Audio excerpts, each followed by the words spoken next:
All right, so my name is Chris. I'm technical lead for ICS360.Fusion, and I'm going to share the roadmap with you today.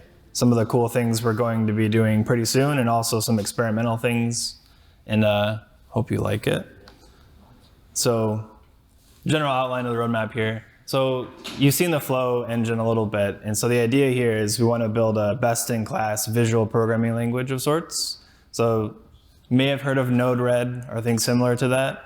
That's roughly what we're approaching, but we're looking to get closer to a real programming language where you have a lot more control, extreme flexibility. You can create like subflows and you have variables, and there's an event-driven programming model. It might be a little bit of a higher level thing to say here, but the core point is it lets you program without having to learn text-based programming language. You don't have to learn like C or Python. It's all visual. It takes away all of that complexity for you. So you have all the same power, it's just a lot less to learn, pretty much. It's lowering the barrier to entry, really. And so the other parts here, rich and interactive documentation. So a big problem with a lot of software is the documentation is disconnected from the software. You have to go download the manual or go online and get the manual. It's not context sensitive necessarily, or it might be in small ways. So we're looking to do that better. Essentially, we have our own tooling for linking our documentation with our software products. It allows us to build documentation like very quickly. We can write it in a text-based form, and it gets turned into this very rich interactive thing with very little effort on our part, on the developer's part. So we can keep our code, and it's close to our source code, so we can keep it up to date very, very easily. The developers interact with it the same way they do with the rest of our code, really. And so another part, external connectivity. So Fusion right now mostly absorbs data from other places, right, from databases and PLCs. But the goal is to make Fusion act more, not more of, it's not going to be a different product, but give it the capability of interacting with things external to itself. It becomes a service, essentially. It becomes, it can be an OPC server or an MQTT broker or a control objects device. It can be all those things at the same time. Can expose itself as those things, if that makes sense. Just to help with connectivity, you can use Fusion to like build up this dynamic data source and then just treat it as an OPC server so you can connect it to other things. And then this final point is a little bit of a newer technology here. It's called WebAssembly. May or may not have heard of it at this point. It's something that browsers are adopting very heavily, and it's something that the serverless space, like cloud infrastructure, is adopting very quickly. But our idea with WebAssembly is essentially to, I would say, like, use it as a target. We can build flows and we can build components of Fusion that are built on top of WebAssembly. And I'll go in a little bit deeper in another slide, but it's like kind of a high-level idea. So with this best-in-class visual programming language thing, flows, it's really just about these key points right now. These are the roadmap items for flows. So we want to make it event-driven. So what that means is you can analyze, create a flow based on some data, and then have it trigger an event, like put an event out into the world, more or less. And then on another Fusion or on the same Fusion at some point in the future, you can receive that event and then do some kind of action based on that event, right? Just you can add the flow to that event. And that really lets you do a lot of interesting things. There's a lot of protocol-driven design and controls where, I can't think of a great example off the top of my head right now, but it's more or less, it allows you to follow protocols and create like protocols, very simple, like if this happens, then we want to do this kind of approach. So in Fusion, it just becomes a node in the flow, an operator in the flow. So another key point here is visual debugging. So you've seen a little bit of that. Jeff showed a demo of the debugger in action, a live debugging where you can see the data one step at a time.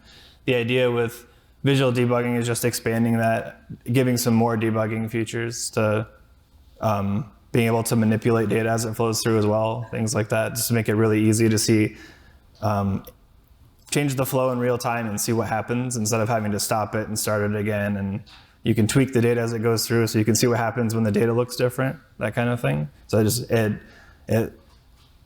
it gives you a quicker iteration. You can really quickly make changes and see what's going to happen when you do that.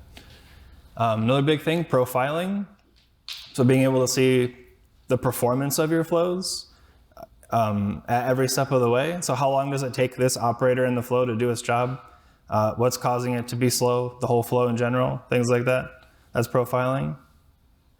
Functions are like subflows. You can take a flow, like a bunch of nodes in the flow, put them in a box, and then just treat that box as a part of your flow, as any other operator in the flow. So it's just being able to reuse parts of your flow for similar reasons. And part of what makes those functions or subflows useful are variables. You can say assign a resource or use a variable instead of a specific resource, and then just change the variable on occasion to different resources. So you could imagine in your flow, you have a variable representing a PLC, essentially, and you could just change out the PLC. So you can maybe write the same code for your flow and just change the variable instead of writing like, copy and pasting your flow 5 or 6 times for every PLC you have, that kind of thing.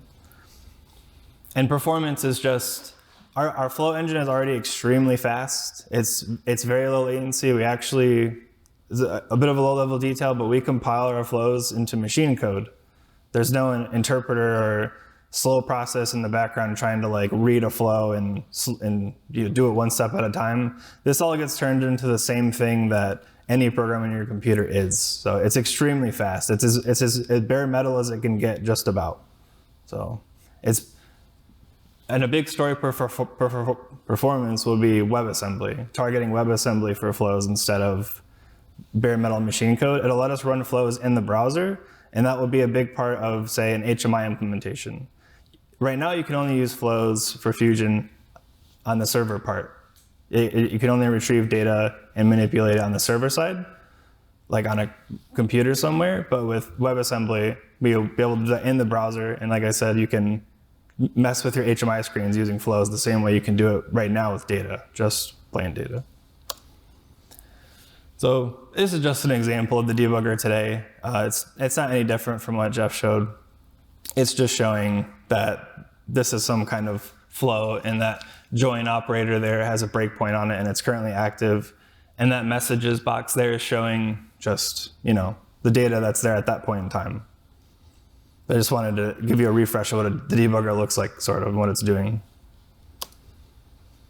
All right, so there's some neat stuff with documentation I want to cover. So artificial intelligence. So Jeff asked about ChatGPT because we're leveraging the same language model that ChatGPT uses to interact with the documentation. So part of making it interactive and rich is that you can just ask the documentation questions. You can seriously ask it, like, what is a flow? And it will explain it to you. It'll summarize it. If you ask it, what is a flow in 1 sentence? Maybe you need it to be simpler for yourself. It will do that as well. It understands language, and it will do a pretty good job doing what you ask. And it's only scoped to the documentation itself. It can't answer every question in the world. If you ask it who the president is right now, it will say, I don't know. It has no idea. It only knows what it knows about Fusion. And it keeps it cheaper, but it's safer and faster too, right? We don't want it to do everything. That's, AI takes over the world kind of situation. So the other parts too, graphics, diagrams, that's, rich means it's not just text, clearly. And the ability to quickly search. So not only can you just ask it for the answer, but you can search, right? You can just, try to look for exactly what you're looking for. You've seen it before, for example. And this last part here quickly is context-sensitive information. So when you're using Fusion, Fusion itself, it understands the documentation tool, and it will give you links right to the documentation based on the page you're on or what you're trying to do. If you're on the flow screen, you'll have a help panel with just, here's stuff about flows you need to know, that sort of thing. You can ask the AI right there, for example. And Fusion as a service, I'm not going to talk in depth about these things, but just some ideas again of what that really means. Fusion itself will be an OPC UA server. It can be a Modbus server device, a slave, an MQTT broker, a control logics device, a TCP UDP just device. Like it can just give raw TCP messages out in whatever form you want it to be. It could be JSON, it could be text, it could be some binary data, just anything. and you can consume that somewhere else. Because lots of devices like barcode scanners are just like ASCII text right out, TCP or something. So this WebAssembly thing, it's a little bit challenging to talk about in this space, but a little blurb about WebAssembly, I might give some amorphous definition for it. I can minimize this, hold on. So it says future-proof, portable, efficient sandbox execution environment for everything. It's just being able to do computer stuff anywhere and do it in a sandbox way. Like run a program, but in a sandbox. It's not like a virtual machine. It can be used in a virtual machine. It's hard to explain. It's really somewhat more of a programmer kind of thing, but the important part is leveraging WebAssembly, which is becoming a standard for really all of computing very quickly, we get these kind of benefits from it.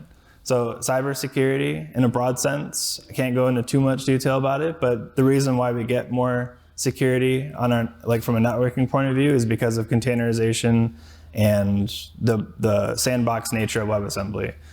If we have some kind of program that utilizes WebAssembly, we can completely define what files it can access, what network stuff it can do. We can even control like DNS resolution, just very specific qualities.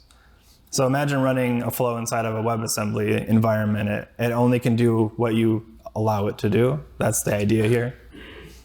And WebAssembly deployment with WebAssembly is very simple. They're typically just single files, or just a small set of files. You don't need to install this whole product with like tons of these files and these like special installers and packages and things. And scripting, the plan is to be able to run scripting environments in WebAssembly. And what that really means is if you want to run Python scripts or JavaScript or Ruby or any language, just about, even C, C++, Rust, like Jeff was talking about, we can do this in WebAssembly. We can utilize the containerization, sandboxing nature of it. So you can run Python scripts, and the Python script cannot access files you don't let it. It cannot access networking stuff you don't want it to. And it doesn't matter what the programmer did in that Python script. If the programmer put bad code in the Python script, or some malicious person put something awful in the script, it will be forcefully contained by WebAssembly. It has no chance to do something bad, right? So it's a huge difference from other systems. The idea is a sandbox things, more or less. Now I'm going to skip the edge part, but WebAssembly can be deployed on just the edge of everything. It doesn't have to be in a cloud. It doesn't have to be in a server. It can be on anything. It's independent of the cloud completely. Okay, so I just wanted to show a really quick preview of what the scripting capabilities will look like. We don't have scripting in a build at the moment. It's a future experiment at this point, utilizing WebAssembly. But just simply, this is a flow. On the right side is the script. We have the script operator, in the flow. We have this configuration panel for this operator. And I just said, I want to run a Python script. I said Python 3 is the script engine. And I haven't sandboxed it in any way. I haven't checked any of those boxes. And I just said it's an inline script, meaning I'm just going to type the code into Fusion. I'm not going to upload a file or something like that.